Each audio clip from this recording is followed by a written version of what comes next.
Still watching the news hour on AIT. Now, every time a Nigerian checks his or her bank statement, the story is the same. Debit alerts, maintenance charges, transfer deductions, SMS fees, all eating away at their hard-earned money. For some, it's 10 naira here, 50 naira there. For others, it's a silent drain they no longer question. But behind these seemingly minor charges is a multi-billion naira profit machine, one that's raising critical questions about how Nigerian banks really make their money.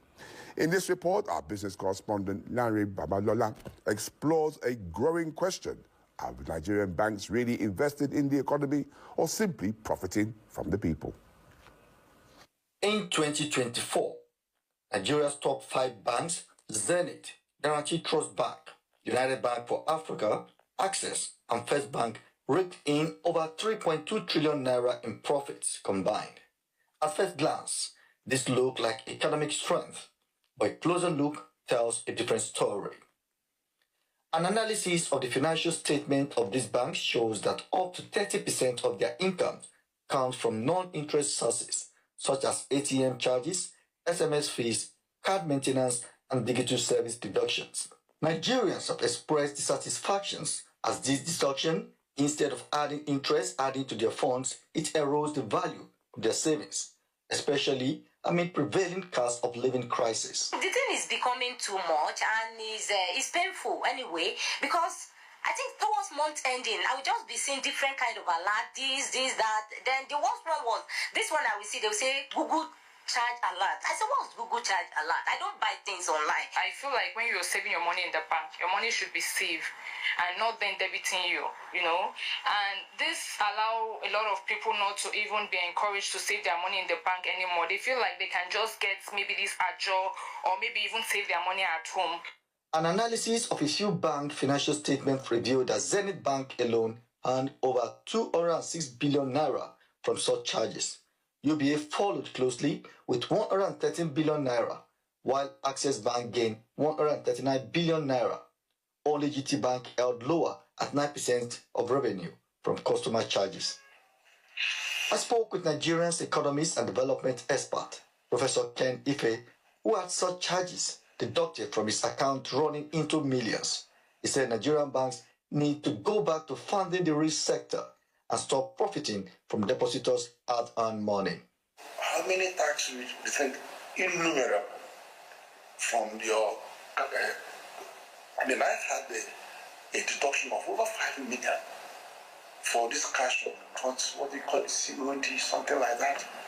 They're taking every transaction, 0.1%. And then you have electronic charges, levies, VAT on transactions, and infinite number of transactions that they are deducting money for. In contrast, in Kenya and Ghana, regulators have capped or eliminated what they describe as nuisance charges.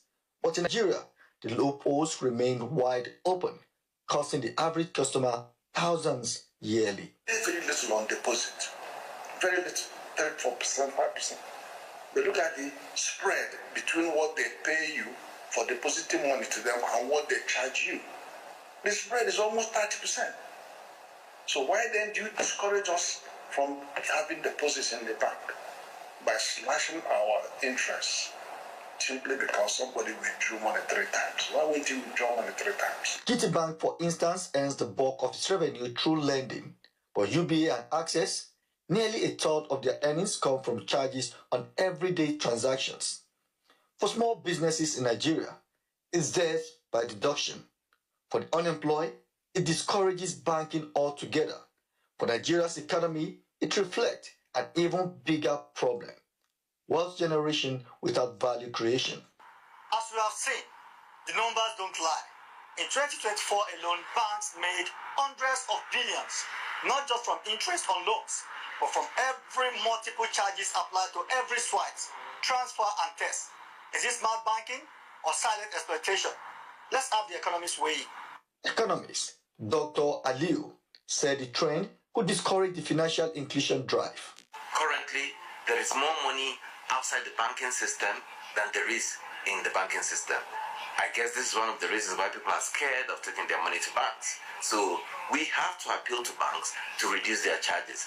If they don't, then there will be more money. The amount of money outside the banking system will continue to grow. Yes, the bank could justify this going by the huge cost involved in running their businesses and maintaining the digital platform and the ATM. What we hear all the time that we are making too much money, that the profit of banks is too high. Our profit is not very high.